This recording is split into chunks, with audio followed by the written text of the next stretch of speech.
Hi guys! Welcome back! Ako nga pala si Mariam B. At nandito na naman tayo sa panibago nating video. So guys, bumili ako ng milk tea ash para sa aking buhok.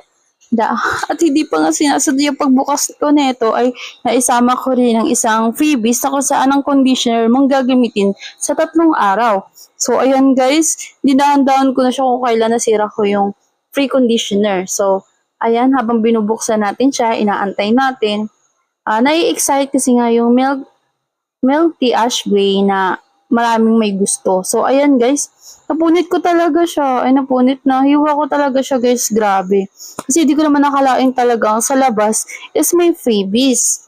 So, yun yung conditioner na gagamitin mo for the 3 days. Guys, pagkatapos ito, bubuksan muna natin to. Kasi na-excite talaga ako kasi gusto ko malaman kung ano ba yung part nung yung kulay, di ba?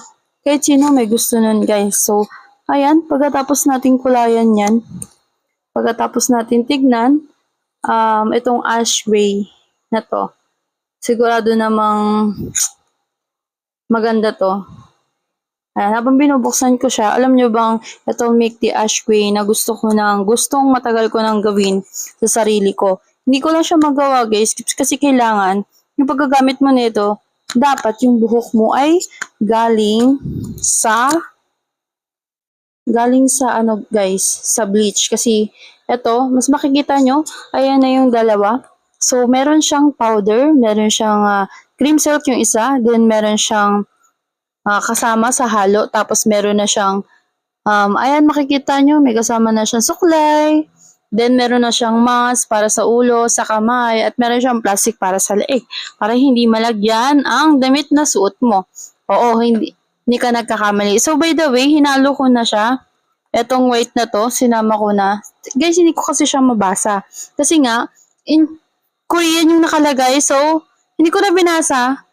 Nilagay ko na agad siya dyan. Tapos, may nakaano naman na kung paano siya haluin. So, meron siyang English version and meron siyang Korean version. So, ayan guys, habang hinahalo ko siya, pagkatapos ko naman tong haluin at ilalagay ko naman tong isa. Yan. Ito na yung pinakakulay ko guys na milk tea ash gray.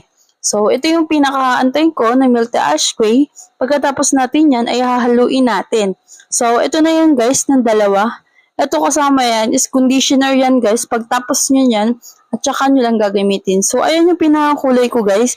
Meron akong naka-bleach ako, twice ako naka-bleach, and meron din ako nag-ash, pero hindi talaga siya nagkulay. As parang yellow lang talaga yung buhok ko, as in. So, ayan, pagkatapos niyan, ayan. Ayan guys,